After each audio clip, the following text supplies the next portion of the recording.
Welcome, everyone, and thank you for tuning in to another special G1 Climax edition of Chris Black's NJPW Report. I am, of course, the natural Chris Black of the Saturday Night SlamCasters podcast, independent professional wrestler, and everybody's favorite narcissist. On today's show, I'm going to be discussing everything that went down on night 10 of the tournament. We are back on the B block. And you know what? I'm not even going to waste any time today. I'm going to get right to the action. In the very first match, we have some action by the Young Lions, where we have Yota Tsuji taking on Yuya Uemura. And finally, Tsuji is finally growing back his beard. It's a good look for him. I don't like the shaved Tsuji look. It's not a good look, bro. There's a bit of a stare-off between these two at the start. Once again, as always, we get a lot of good mat wrestling by these two young lions, showcasing their knowledge of the basics. This is a very long feeling out process, but a good one. We may be looking at a second draw, possibly. Uemura cranks a nice headlock, starts elbowing the neck, puts on the cravat. Tsuji snatches him up for a slam, locks in a cravat of his own, gives it a good crank, and starts giving him knees to the head.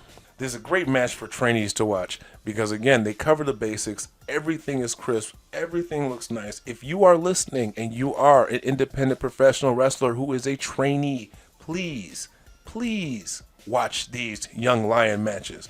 Don't sleep on the Young Lions. Tsuji starts to chop and forearm Uemura and then puts him in a camel clutch. You know, once I saw him put on that camel clutch, I don't know, but for some odd reason, I want to see Tsuji versus Miro. You know, two big powerhouses going at it. Maybe Tsuji needs a little bit more seasoning before he takes on the likes of Miro, but whatever, I can dream. Uemura starts to strike. Do more of this, please. You are a pretty good striker, Uemura. I feel like you've been going a little light during this tournament. Tsuji slams him, gives him a running senton, and then a running splash. Man, the big man can move. He attempts a Boston Crab, but Uemura gets to the rope first. He's not having any of that. Uemura starts to pick up the aggression, locks him in the crab of his own, and keeps him in the middle. But Tsuji is able to get to the rope. He starts putting the boots to Tsuji, again, showing a little bit more aggression. Goes for that double underhook, but Tsuji escapes and drills him with a spear. He locks Uemura into his own crab, but Uemura starts to power up, but is dragged back into the middle. As Tsuji sits down real deep, I thought the match was over with. But Uemura powers up and starts hopping on his hands to get to the rope. Tsuji, upset that he didn't get a submission, starts a rapid fire forearms to Uemura. Uemura slaps him in the face, and then they start slapping each other back and forth. Uemura finally takes him down with a forearm. Both men get up, trading strikes as they stand. Each goes for quick roll-ups just as the bell rings. Once again, we get our second time limit draw. So with that, both men are awarded 1 point. Looking at the totals now for the Young Lions, we have Tsuji sitting at 8 points. Uemura is at 7 points. And Gabriel Kidd is in the back with 5 points. All right, let's get to the tournament. In the first match, we have Hiroki Goto taking on Toru Yano. And from what the commentators have said, these two have met 4 times previously in the G1, with Goto winning 3 of those 4 matches. Actually, the commentators state that the rivalry between these two go way back to 2003. Alright, if you haven't seen this match already, this is the match everyone's been talking about because it is extremely short. Yano offers a handshake and a t-shirt to Goto. Goto's not having any of that. Throws the t-shirt down when Yano turns and shrieks like, "Oh, I can't believe he did that." He nails Yano. This pin that he uses is absolutely beautiful. He rolls Yano up in 18 seconds flat. Yano starts to plead with the referee, and the commentators say this was history-making as the fastest match in G1 history. Congratulations, Goto. Gains them 2 points. Sorry, Yano. No points for you. And you got no shenanigans in. In the next match, we have 2 of my favorites going head-to-head. Sonata taking on Zack Sabre Jr. Please, for the life of me, Sonata, brother, throw that ring jacket and mask away. I feel it's been bad luck for you the entire tournament. Yeah, you got to win over Naito at night 8, but I'm still thinking that ring jacket is to blame for your so many losses in this tournament. Looking at Zack Sabre Jr. walking down the aisle, yeah, he's got a very punchable face. I don't know. I just want to hit the guy. I like him, but my fist just wants to meet his face. But Zack is, of course, the master of technical wizardry, as the commentators put it. Both men were slow to engage, but then Zack charges and goes for some quick pins. Zack is an absolute beast and is going for submission after submission in this match. He locks in a Cobra twist and then attempts some more quick roll-ups. Both need to slow down and dictate the pace in order to win this match. This match is just going on way too fast. Zack goes for the arm, then does a takedown, grabbing the leg, torquing the knee. Sonata, however, is very evenly matched and escapes Zack's attempts. Seems to have targeted the arm, so Sonata switches and puts Zack in an armbar. So they're going move for move. Zack rolls to the outside, taunting Sonata to come out, but Sonata's not having any of it. He's got to win in the ring, not out the ring. So if Zack wants to stand out there and get counted out, so be it. Sonata wants to go for a test of strength, and Zack obliges, but is quickly taken down. But we all know that Zack does his best fighting from the bottom, so I wasn't thinking that this was going to be the end of Zack. Sonata nails a drop kick, sending Zack outside the ring. He misses a plancha, and Zack applies an octopus hold. Getting back into the ring to avoid a countout, Zack charges and Sonata drop kicks the leg. His leg is wrapped up, by the way. Zack's anyway. Every time Sonata tries to grab Zack, he reverses and goes after the arm. Sonata is still able to lock in the skull end, but Zack escapes. Sonata hits a second rope moonsault into the skull end. Zack flips Sonata into his own skull end, and then there's a little more back and forth until Zack does that kick to the arm. He gets him into another skull end, lifts him up like a reverse suplex, putting his legs on the ropes, and then gives him a diamond cutter, which they call the Tower of London. Zack Sabre Jr. is down for only a 2 count. Sonata goes to the top, nails a top rope moonsault, and gets the pin in 14 minutes 30 seconds. Even though the match was over with, Zack still tried to go after the arm, but the ref takes him off. Zack tries to bait him back to challenge him some more, but Sonata's like, hey, my job's done, and he leaves. So Zack, of course, has a bit of a temper tantrum at ringside. In the next match, we got my boy Juice Robinson taking on Evil. Okay, so I need to take some time to mention that Jay White has some choice words for Evil concerning his actions against Kenta at night 8. Jay White basically publicly chastised Evil, saying that don't forget that it was the Bullet Club that put him where he is. He would have never won the double championship. He would have never won the New Japan Cup if it wasn't for the Bullet Club. So he didn't exactly condone the actions of Evil against Bullet Club member Kenta. And he said that seeing as how they're both on opposite nights, the only way that he's going to see him is if they both win and he sees them in the finals, which could be very interesting. But back to the match. Evil attacks Juice before the match starts. Juice is able to take control until Dick Togo grabs his leg, and then Evil clotheslines him outside. Juice Robinson hits the barricade as Togo throws him into the opposite barricade as Evil distracts the referee. Evil starts piling up chairs on the outside. Now Togo distracts the ref. Evil suplexes Juice right onto the chairs, just nasty looking. Evil rolls back in and removes one of the turnbuckle pads.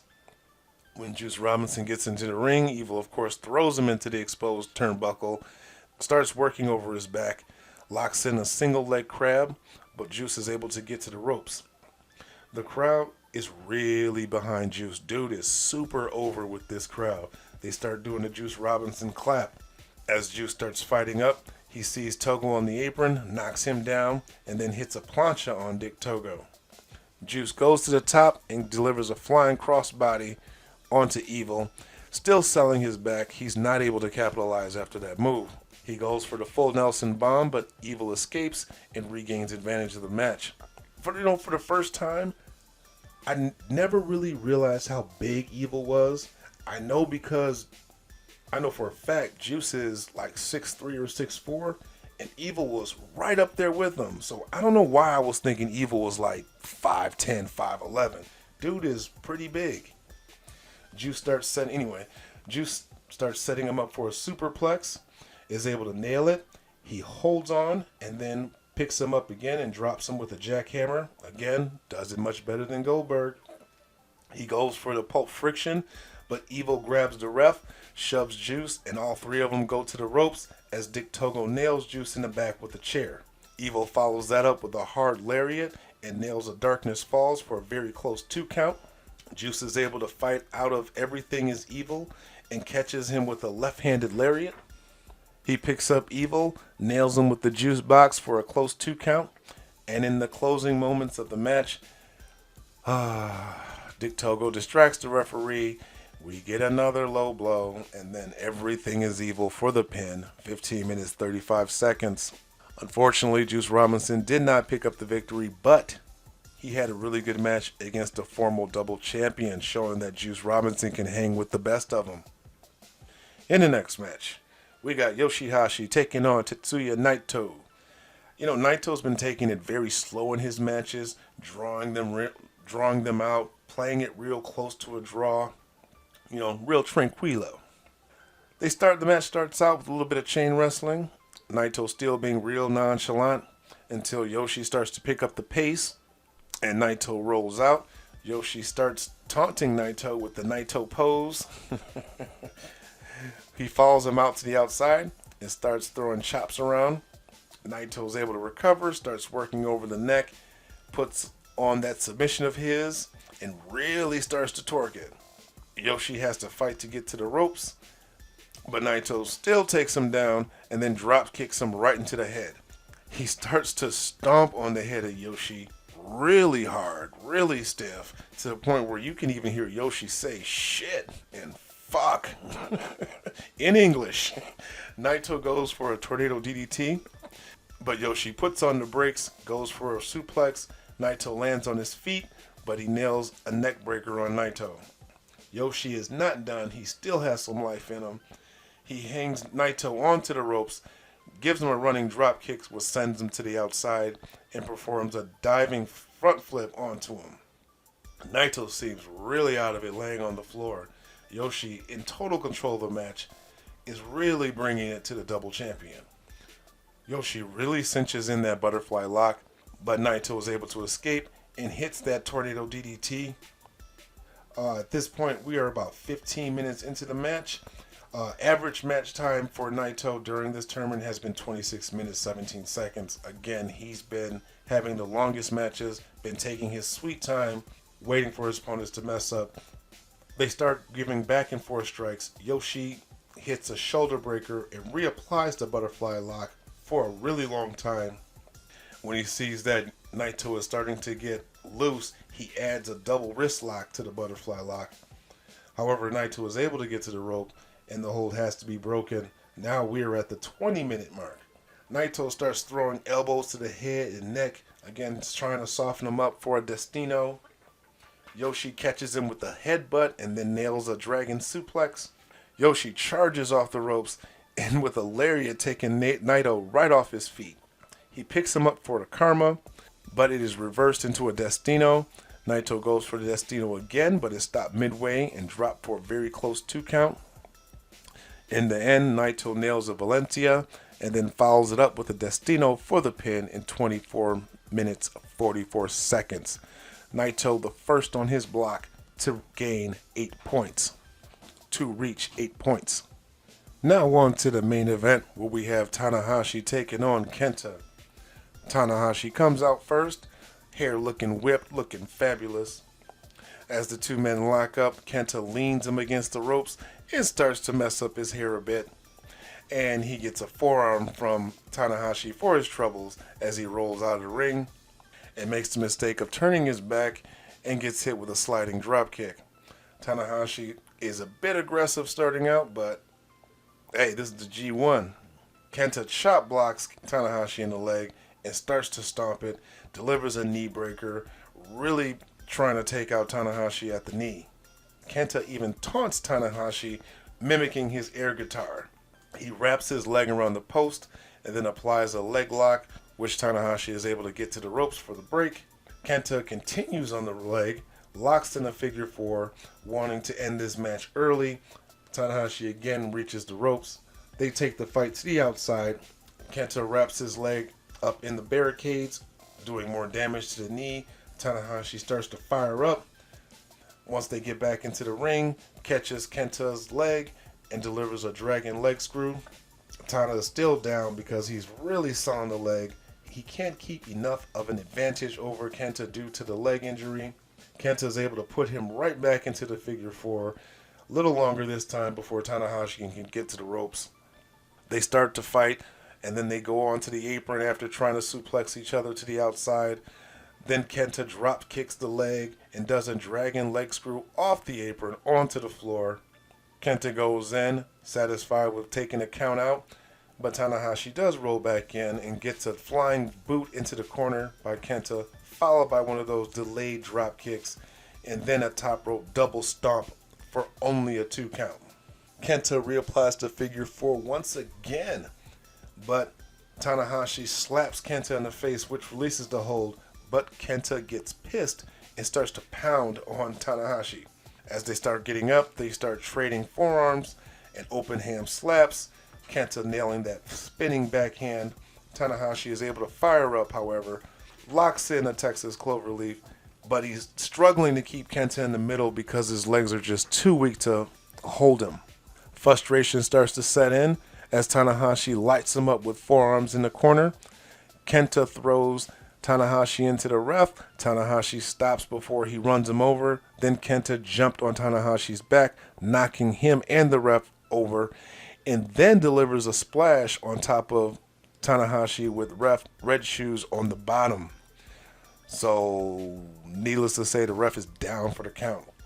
Kenta runs to the outside, grabs his briefcase, and tattoos Tanahashi on the head with it before trying to wake up the referee. He hits a psycho knee for a very close 2 count. Tanahashi looks to have more fight left in him, but then gets caught by a hard knee from Kenta. Kenta picks him up for the go to sleep, but Tanahashi escapes and hits a twist and shout. Tanahashi hits not 2 but 3 twists and shouts just for good measure. He goes to the top, delivers a flying crossbody, reapplies the cloverleaf, has it on real good this time, is able to keep Kenta in the middle of the ring, sits down on it, and Kenta has no choice but to tap out. 23 minutes, 40 seconds. After this match, there is no celebration. Both men are down after this war.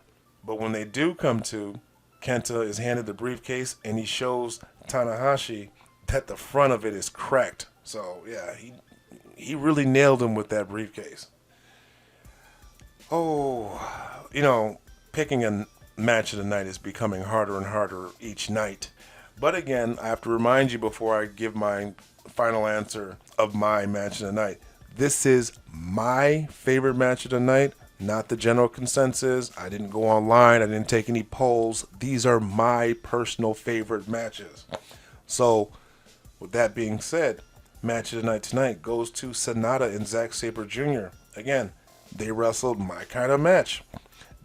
Both guys were equally matched. Both opponents knew each other very well, and they both put on a very good technical match. You know me, I love technical match. I love technical wrestlers, and I enjoy watching a very good technical match, and these two delivered. But that's going to be it for night 10. I want to thank you guys for tuning in to Chris Black's NJPW report. At this time, if you have enjoyed my reviews, I want you to go ahead and hit that subscribe button, ring that notification bell so you are alerted every time new episodes are uploaded. We have 8 more nights to go, but this is not going to be the end of my reviews, as I review everything that's been going on in New Japan on a weekly basis on my regular Thursday show, Chris Black's NJPW report. If you care to follow me on social media, links are in the description. That'll take you to my Facebook page, Instagram, as well as my Twitter. And while you're at it, won't you show the SlamCasters some love? Links are in the description. That'll take you to the podcast site, our Facebook page, as well as our own YouTube channel. That's right, Saturday Night SlamCasters are also on YouTube. And last but not least, our brand new Facebook group, the Saturday Night SlamCasters Slam Board. Be sure to put in your request to join so you can comment with the SlamCasters and the rest of the community. And that'll about do it for me tonight. Once again, I want to thank you for tuning in and hope that you will join me next time when I talk about everything that went down on night 11. Until then, see you later. Come get slammed.